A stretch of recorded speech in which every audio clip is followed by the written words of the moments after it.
We're seeing a dramatic increase in wildfires, with the traditional wetter areas seeing longer drier periods than normal. We've had 12 or more catchments affected by wildfires, covering several thousand hectares in the last 5 years. So this area we're looking at just now is the other end of Braddon, and it's black scorched right round.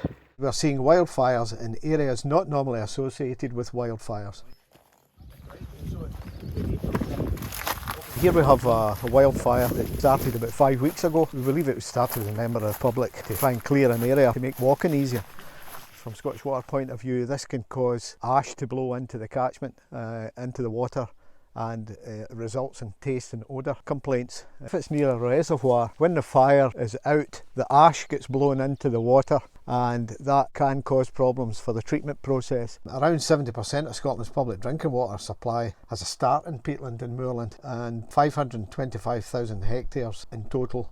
The peat burns and it leaves the area with soils that can move into drinking water. That is the water quality impact for Scottish Water, because that water gets through the treatment process and it has taste and odour due to the ash, so high phenols in the water. The worst fire you get is going uphill, because it creates its own wind and it shoves it uphill. The fire brigade had a hard time trying to get to the front of the fire because it's racing up the hill in front of them. It's at least 7 miles from the main road.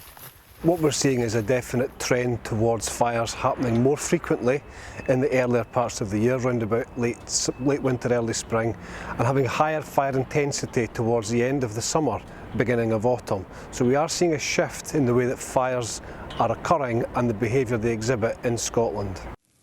It's been days where they've been firefighting, almost up to a week, some of them. Yeah.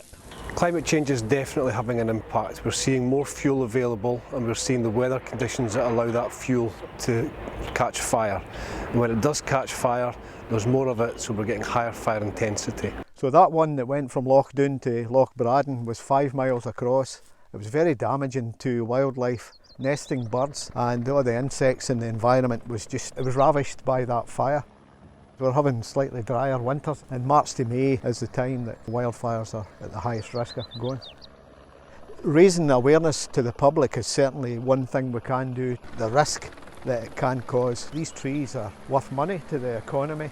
They can just be wiped out by somebody dropping a cigarette.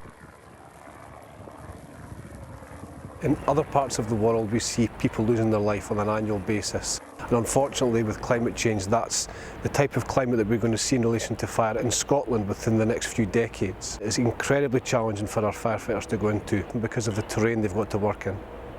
When you get a really hot fire, everything's charred and you can see the peat layer.